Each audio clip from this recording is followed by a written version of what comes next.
everyone, welcome back.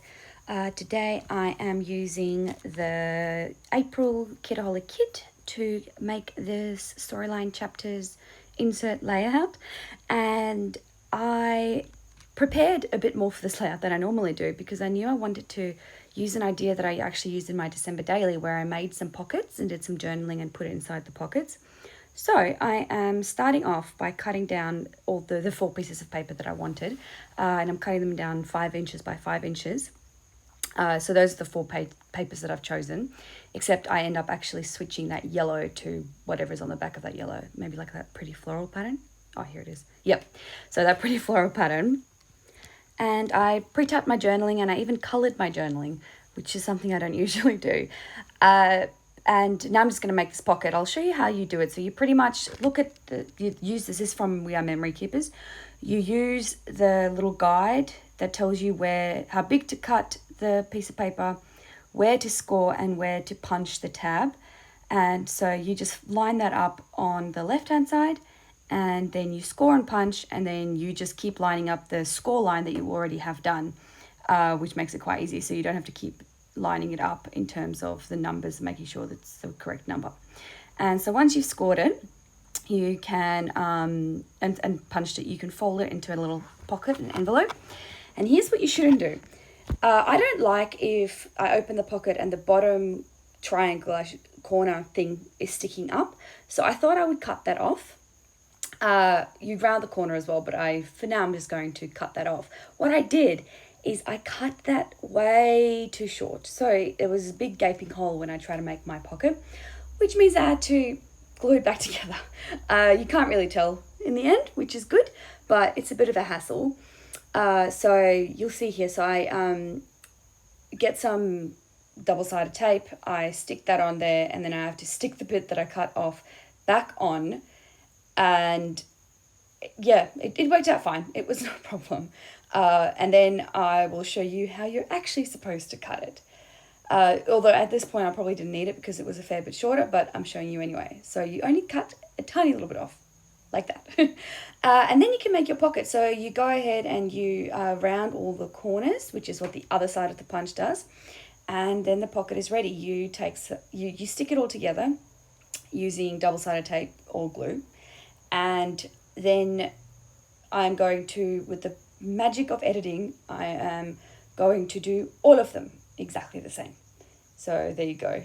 Watch my bad editing. I'm quite proud of that. So what I'm going to do next, I'm going to do some ink blending. Now I'm going to use the little chalk ink set, I should say, that came from the mixed media kit, and one of the stencils from the mixed media kit, and I am going to do ink blending. I am doing an ink blending strip down the middle because I'm going to add my title later. And I'm using this particular color and stencil because I wanted something quite subtle. I didn't want something overwhelming because most of it's going to be covered up anyway. And boy, oh boy, this hurts. This took so long. My elbow was actually hurting by the time this was done, but I'm glad it's done because it looks quite pretty. I'm just showing you the last little bit because I spent so long doing this, I have to share this with the world, but I did cut out most of it. Now I'm lining up my envelopes. The story of this entire layout is me documenting what our Easter traditions have been since Emma has been born. So I've got a little photo of her as a baby because we take a photo of her every year with that bunny. We've got a little Easter basket. We've got photos of her at both my parents' house and my in-laws' house because that's part of our Easter traditions. There we go. That was bad. Try say that 5 times fast. So I'm just matting all the photos onto the coordinating envelope on the other side, which links which photo links to which envelope, if that makes sense. Then I'm going to take the journaling that I had pre-done and I'm going to cut that up. Now, I sort of just guessed when I did this journaling digitally, and it's much too small.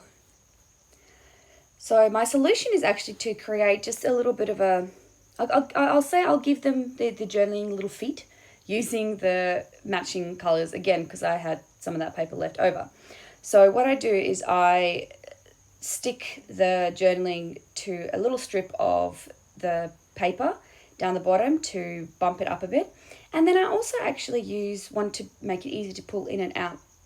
So I make little circle tabs using a 1-inch circle punch, and I just end up stapling those, the journaling onto the little top of the journaling. Oh my gosh, my brain is not working today. So yeah, that's a little circle punch. I try to cut it out first, but then I'm not coordinated enough to make a pretty circle. So there we go. And again, I'm not going to make you watch me do all of them, so I'm just showing you one of them. And then I also stuck down the envelopes while I was at it. Zooming you in, don't remember why I did that. Oh yeah, now I'm going to do some embellishing. I take this little rainbow and the Be Happy from the ephemera pack and I stick that down. Then I take this gorgeous sticker book. I absolutely love the sticker book. Oh, first of all, oh yeah, I want to make sure that the envelope's closed, so I'm taking some Velcro dots, I'm cutting them into quarters and I'm sticking them down. Now my head was in the way for the first one, so I'm showing you how I do the second one. I stick one side down, then I stick it flat, and then I know that they're even, if that makes sense.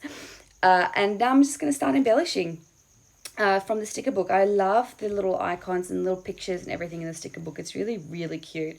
And there was a bunny as well, which made me very happy.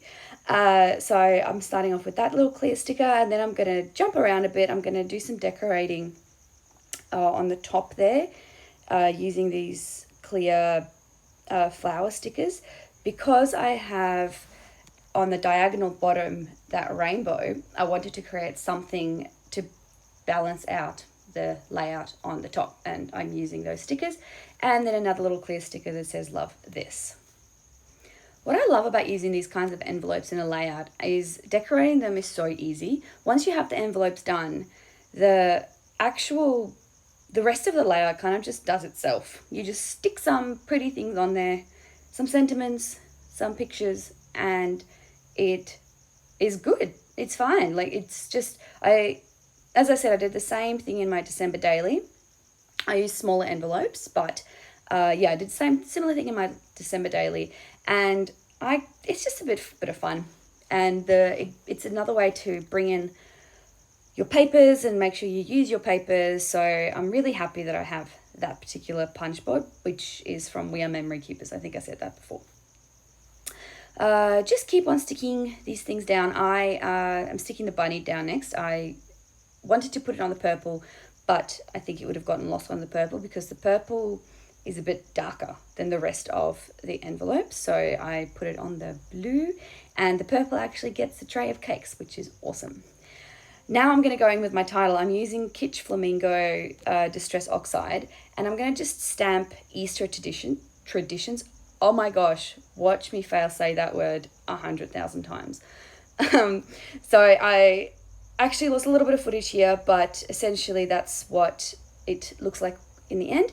And then on the right hand side at the bottom, I am stamping traditions. That's right, traditions. And I'm just showing you how that looks. That stamp set on the top is from Ali Edwards. The one down the bottom is from Kelly Stamps, the alphas. And yeah, that is the layout. Thank you for joining me, everyone. Sorry about my terrible speaking today. Apparently I'm not good at that today for some reason. Okay, I'll see you later. Bye.